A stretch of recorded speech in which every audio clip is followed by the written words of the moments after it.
Hello everybody, and welcome back to the channel. This is episode 24 of my investing journey, where I share my weekly portfolio updates, ETF buys and sells, not this week, income progress, and how I'm building an income-focused portfolio over time. As always, this is not financial advice. I'm just documenting my real portfolio and sharing the journey with all of you.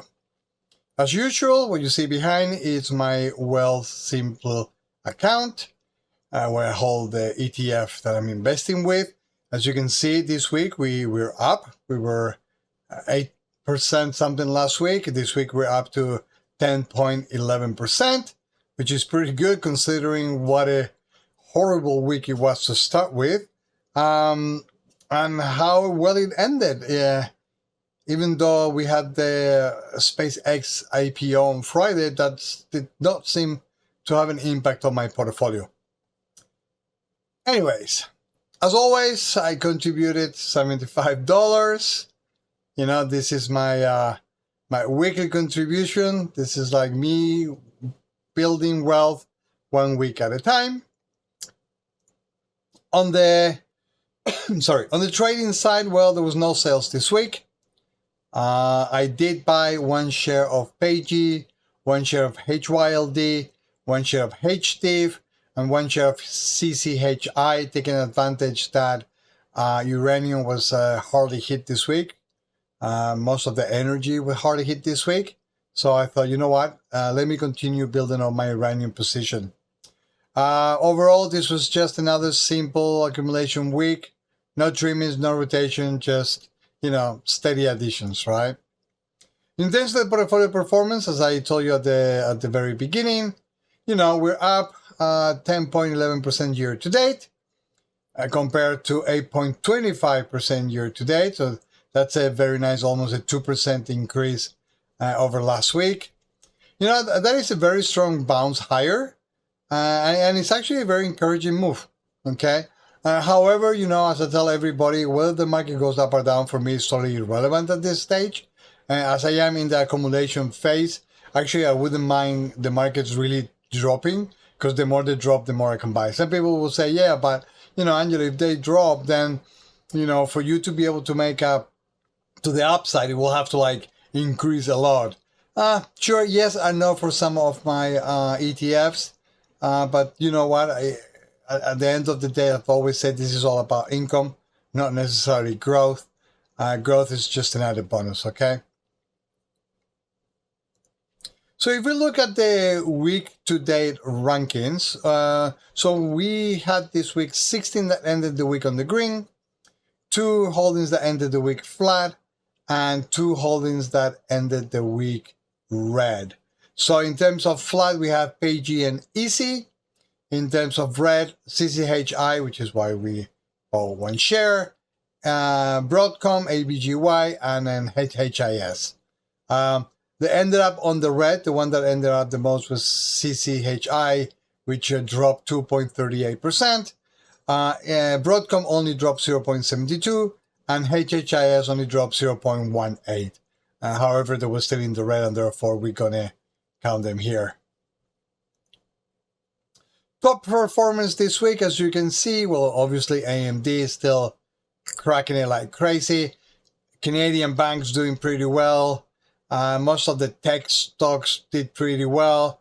Some of the energy stocks rates, that's why CMCL is up there with an increase of 2.41 this week. HDIV continues to grow and provide income, which is amazing. I love my HDIV position. And C-Date showed up, so that was pretty good too. I have to say, in terms of AMDY, I'm pretty impressed, right? It's like this position just keeps showing up week after week, and it continues to do a lot of the heavy lifting in the portfolio. Whenever the semis catch momentum, even though I have a very small, I think it's like 2% of my overall portfolio, it does have an incredible impact. Canadian banks, they're being quietly strong again. And this is a good reminder for me that this particular sleeve can do more than just generate distributions. For me, the broader story this week was simple, right? Portfolio was broadly green, and both the tech side and parts of the financial side participated on the rise upwards. It's pretty good. Now we're going to go to, obviously, these were the ones that I just shared with you, the ones that are flat or lagging. Okay, I know we said easy was flat, but 0.04%. For me, that's not necessarily a huge, a huge issue. So what are we going to be watching for next week? Obviously, we're still dealing with this, U.S., Israel, Iran malarkey. I'm hoping that, that we are now finally seeing the end of the tunnel, and that we can, we can move away from this, because obviously this is a huge distraction for the market. Something really that, one day is green, another day is cold, another day is hot, and it just creates uncertainty and volatility. And when some people will say that volatility is good, it will be nice to take a break from this, It's really a double-edged sword for my portfolio. If the DM materializes and oil keeps falling, well, that will create some headwinds for my energy-sensitive holdings like CMCL, CCHI, and HHIC.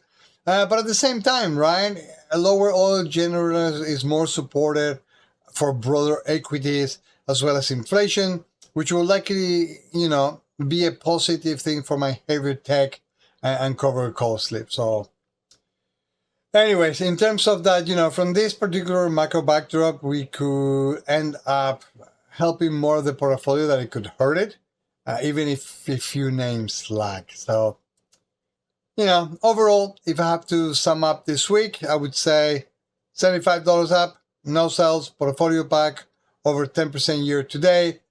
AMD, leading the pack.